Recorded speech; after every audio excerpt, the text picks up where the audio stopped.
Hello friends, तो आज हमारे चैलेंज का थर्ड डे है जो कि 50 डे का हमने डिसाइड किया है फॉर UPPCS 2025 प्री।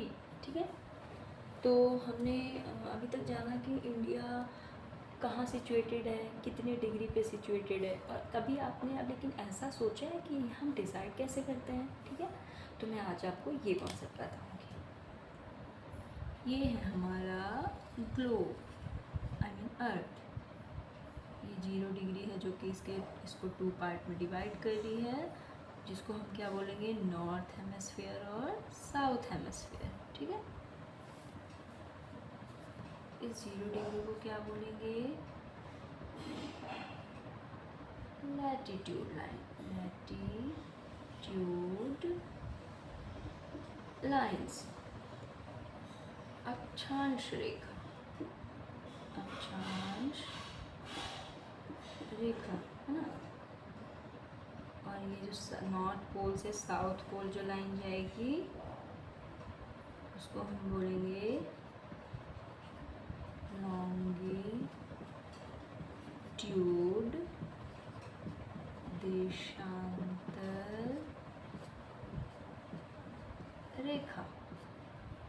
ठीक है, अब ये डिसाइड करेगा कि कौन सी कंट्री, कौन सी सिटी कहाँ सिचुएटेड है, और ये कैसे डिसाइड करते हैं, कैसे क्लियर करते हैं। GPS आपको कैसे लोकेशन प्रोवाइड करता है। ठीक है, तो हम 1 बाय 1 क्लियर करेंगे ताकि चीज़ें हौच पौच ना हो और आपको ईजी समझ में आ जाए।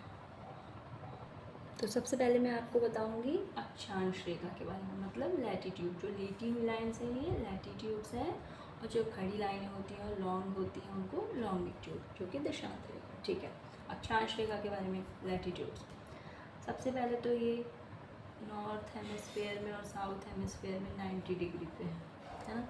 90 डिग्री 90 लाइन, 90 डिग्री 90 लाइन्स ऐसे हैं, और ये हो गया नॉर्थ पोल।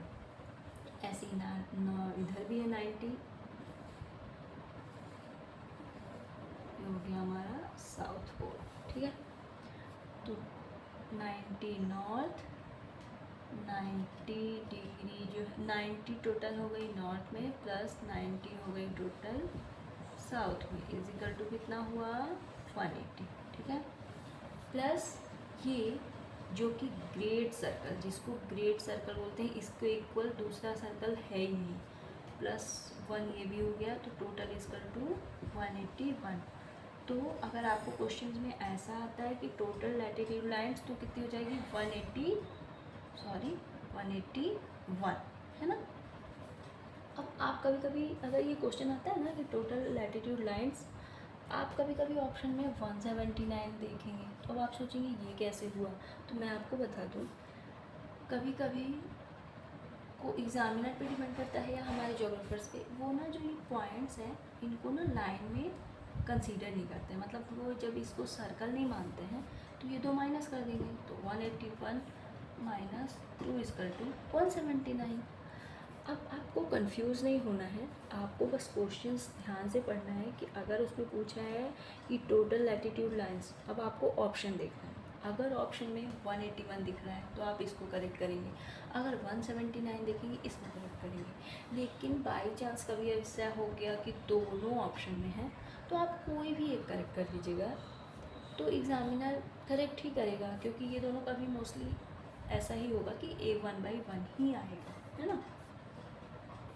अब मैं आपको बताती हूँ लॉन्गिट्यूड लाइंस के बारे में, लेकिन पहले अब आपको इसका ये क्लियर, ये ठीक है, ये काउंटिंग हो गई।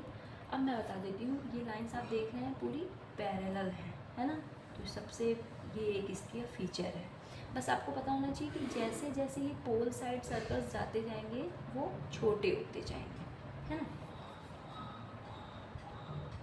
अब इस लैटिट्यूड लाइन से हमें क्या कंफर्म होता है, place, city, country north position में या साउथ पोजीशन में कहाँ सिचुएटेड है, ये पोजीशन कंफर्म करता है। चलिए नेक्स्ट है देशांतर रेखा, मीन्स लॉन्गिट्यूड लाइंस। अब लॉन्गिट्यूड लाइंस क्या हो जाएगी, north pole to south pole, 180 east side में, अभी आपको बताऊंगी कि ऐसा क्यों, और 180 वेस्ट साइड में, ठीक है। अब आपको ये पता होना चाहिए कि हमारे अर्थ क्या कर रहा है, रोटेशन भी कर रहा है और रिवॉल्यूशन भी कर रहा है। रोटेशन क्या कर रहा है, वो अपने एक्सिस पे रोटेशन कर रहा है, और रिवॉल्यूशन कैसे कर रहा है, वो सन के अराउंड रिवॉल्यूशन कर रहा है। वो जब सन के चारों तरफ घूमता है तो उसको बोलते हैं रिवॉल्यूशन, और जब वो अपने एक्सिस पे घूम रहा है उसको बोलते हैं रोटेशन, है ना। अब ये हो गई लॉन्गिट्यूड लाइन, लॉन्गिट्यूड लाइन्स, देशांतर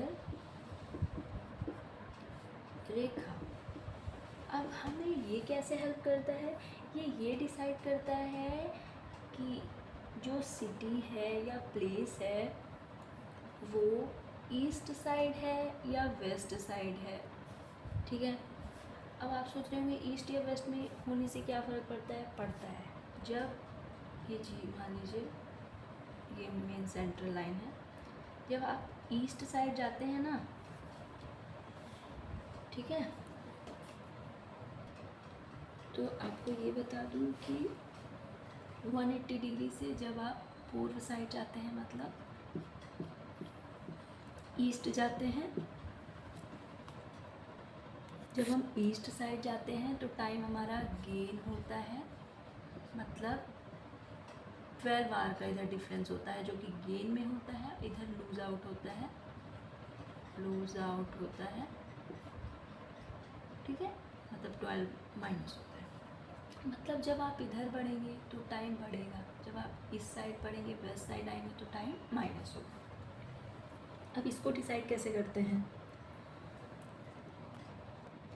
सबको पता है कि जो हमारा ग्लोब है वो टिल्ट है, 23.5 डिग्री पे टिल्टेड है, सबको पता है।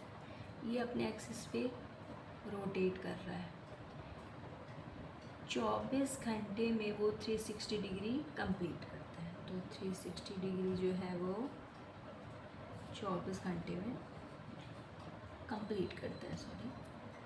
तो टोटल कितना हुआ, 15 डिग्री वो 1 आवर में रोटेट करता है। यहाँ से ही क्लियर हो गया, 15 डिग्री जो है आपको 1 आवर में कंप्लीट करेगा, है ना। अब 1 आवर में कितने मिनट होते हैं, 60 मिनट होते हैं, क्योंकि हमें ये भी पता होना चाहिए कि 1 मिनट में कितने डिग्री रोटेट करता है। तो 61 hour equal to 60 minute divided by 15 degree equal to 4 degree. तो हमें क्या कंफर्म हुआ कि 1 डिग्री जो है वो, जो 1 डिग्री मतलब सॉरी 1 मिनट में 4 डिग्री वो है रोटेट करती है, ठीक।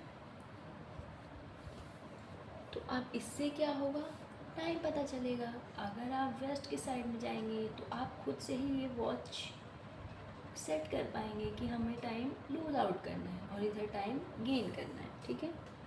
ऐसा नहीं होता है कि हमारे जो अरुणाचल प्रदेश में टाइम हो रहा है वही हमारे गुजरात में भी हो रहा हो, क्योंकि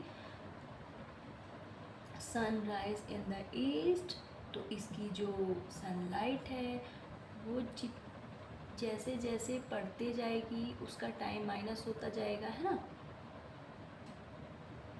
सनलाइट क्योंकि इधर से आएगी तो पहले उजाला किधर होगा, इधर होगा, बाद में इधर होगा, है ना। अब इसकी हेल्प से इतना तो आपको समझ में आ गया कि किसी भी कंट्री की सिचुएशन जो है वो किस प्लेस पे सिचुएटेड है, उस प्लेस के बारे में, सिटी के बारे में हम टाइमिंग या नॉर्थ पोल में है, साउथ पोल में है, ईस्ट में है, ये वेस्ट में है, ये डिसाइड कर पाएंगे। लेकिन ये जो लाइंस है ना, ये इमेजिनरी लाइन है और ये अपनी जो है कन्वीनियंस के अकॉर्डिंग यूज किया गया था, जो कि आज भी चल रहा है। और इसकी हेल्प से ही हम कंट्री के प्लेस के बारे में पता चल पाते हैं और इसी से हम डिसाइड करते हैं कि सनलाइट किसको कितनी मिलेगी, वो किस पोल पे है या 0 डिग्री के आसपास है, क्योंकि आपको भी पता है 0 डिग्री के आसपास होने से वर्षा अच्छी मिलती है। क्यों? क्योंकि यहाँ तापमान बहुत अच्छा है। टेम्परेचर जितना हाई होगा वहाँ का आसपास का अगर वाटर लेवल अच्छा है तो वहाँ पे वेजिटेशन वही उतनी ही अच्छी होगी, रेन उतना ही अच्छा होगा। और जैसे जैसे हम पोल की तरफ आगे बढ़ेंगे वेजिटेशन कम होता जाएगा, टेम्परेचर कम होता जाएगा, एरिया जो कूलिंग है वो बढ़ती चली जाएगी, है ना। ये सब कुछ आपने देखा होगा इफेक्ट। हम ये सिर्फ एक इंडिया में अगर हम ले लें तो उसमें ही आपको सारे वेदर्स, सारे सीजन्स देखने को मिल जाएंगे। और ये कैसे डिसाइड होता है? इन्हीं लॉन्गिट्यूड और लैटिट्यूड लाइन से, ठीक है। अब क्योंकि ये लाइंस जाती हैं और इंडिया हमारे जैसे वर्ल्ड मैप पे यहाँ सिचुएटेड है ना, तो इसके मिड से ट्रॉपिक ऑफ कैंसर जाती है ना। ट्रॉपिक ऑफ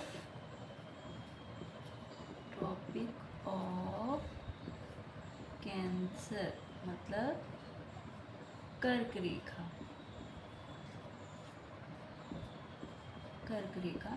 तो क्योंकि हम अभी इंडियन ज्योग्राफी पढ़ रहे हैं तो हम इसका इफ़ेक्ट जो कि इंडिया के मिड से जाती है इसका इफ़ेक्ट देखेंगे, ये कितने स्टेट्स से जाती है, क्या क्या इफ़ेक्ट डालती है। और अब तो क्वेश्चन इतना डीप आने लगा है कि सिर्फ ये नहीं पूछता कि कितने स्टेट से जाती है, इवन किस सिटी से जाती है ये भी पूछने लगा है। तो मैं आपको इतने डीप तक बताऊँगी। मेरा ये बताने का सिर्फ इतना ही गोल था कि आपको ये पता चल पाए कि हम कैसे चीज़ें डिवाइड करते हैं, डिसाइड करते हैं, पोजीशन कंफर्म करते हैं, ठीक है।